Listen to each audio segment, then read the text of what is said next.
All right, we are back, and today we're going to talk about building a computer because Jason here just started building a computer and just finished building his first computer. Yeah, exactly. All right, break it down, Jason. Tell us first why you had to build a new computer. What was wrong with your previous one? Sure. So I'm one of those people who's kind of an infrequent upgrader, right? So I've been using the same old gaming laptop for the past maybe 6 years, right? So it was on its last legs, getting some weird errors in there, and a pretty severely swelled battery. So definitely had to definitely time to retire it. So I started looking into. Originally, I was looking into buying like a pre-built computer. Because again, like I'm infrequent upgrader, so I'm looking for pretty decent computer that's going to last me for the next several years. But as I did more research and I, kind of delved deep into it, started looking at various things online, started looking at all the kind of computer building or tech related YouTubers like Linus and PC Builder, Gamers Nexus, and all these.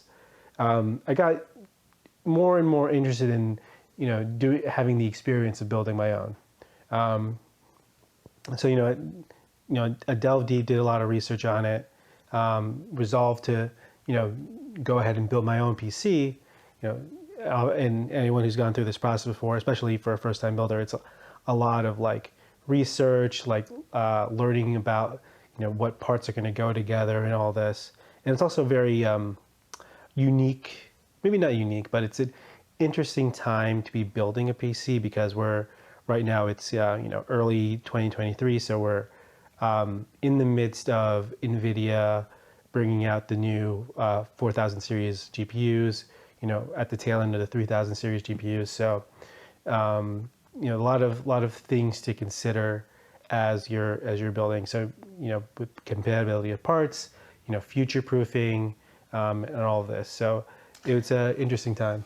On the compatibility part, like that's like I've never built my own computer, but like when I think about it, I'm always like, how do I know what pieces to put together? So, Anthony, you were talking about like there are these websites in which you could find the compatibility. Let's say you bought the 4000 series NVIDIA card. What is that compatible with? And like, tell us more about that. Yeah, I'll give you the history because I'm old. So when I built my first computer, very young, probably like, well, not very young, but maybe like 12, 13 or so, these types of sites didn't exist. Like you'd have to like look on forums, you'd have to talk to people at Micro Center, you'd have to, go on Newegg or something and figure out like what stuff was actually compatible by looking at like the product descriptions and like what the chipset was or like what the different connectors were. But I think now, and this is probably what Jason was using, there's basically different services where you can type in or you can basically select what kind of CPU you want, what kind of GPU you want, what kind of memory, what kind of hard disk, what type of fan, power, motherboard, and it'll kind of give you a guideline of like what things are known to be compatible together, which is really helpful. But with that too, like usually those sites too, they give you a lot of information in detail on how to make everything work together. But I think part of the fun of actually building the computer is the problem solving and like the error checking and resolution, because you really get a better understanding for how computers work and even just how the different components work. Just like you use your muscles in your body to like move things, and you use your brain to think about things, and your heart pumps blood. Like basically there's computer equivalents to all of that. You've got like short-term memory, long-term memory, you've got your processor, you've got a graphics unit, like you understand like what all those things are for when you build a computer, which I think is really cool. What an analogy. Like that was amazing. If only he built your computer, which sure. he didn't. I can talk about P&Ls and balance sheets too. You don't even know the comparison I can make to human body parts. Let's save that for future episodes. It's a good one.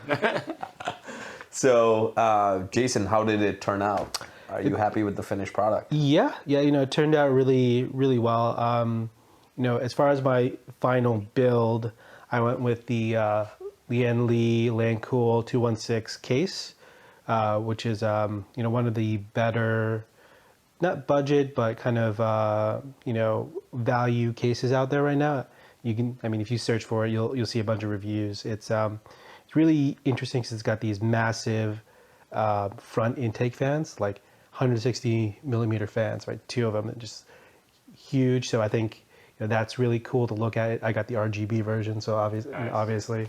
Did you learn about airflow too, and how to have it directionally go in the right way? Yeah. That's good. I have no clue what you guys are talking about, but it sounds amazing. Let's see. I went with the current 13th gen Intel i7 processor, the 13700K, which is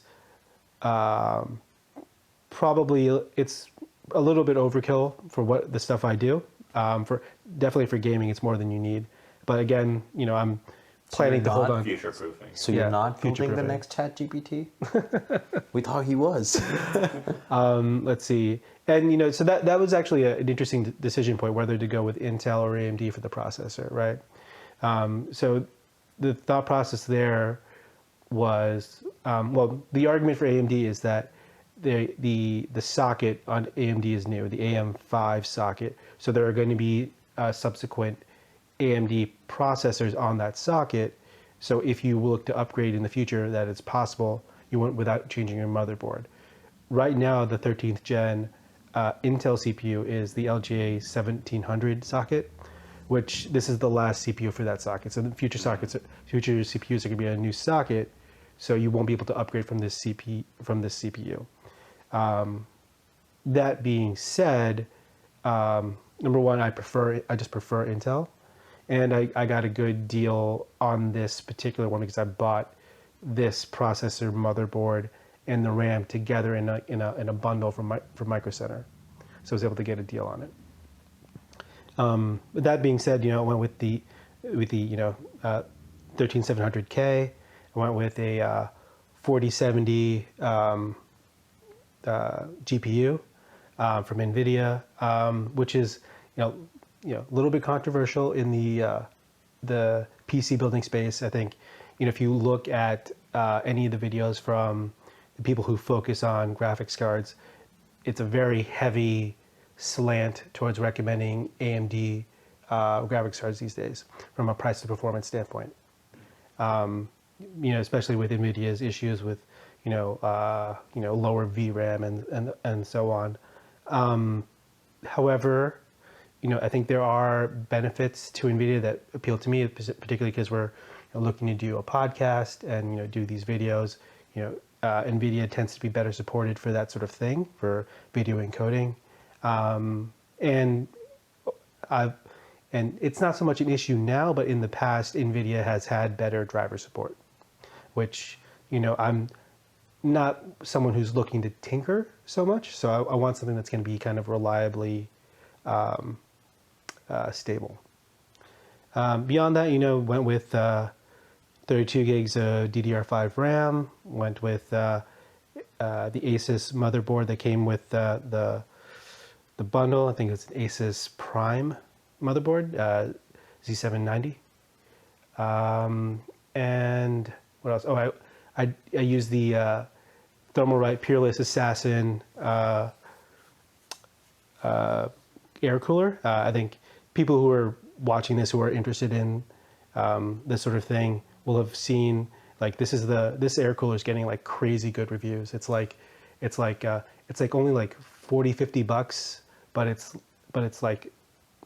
like glowing reviews from every like reviewer, and it has been great.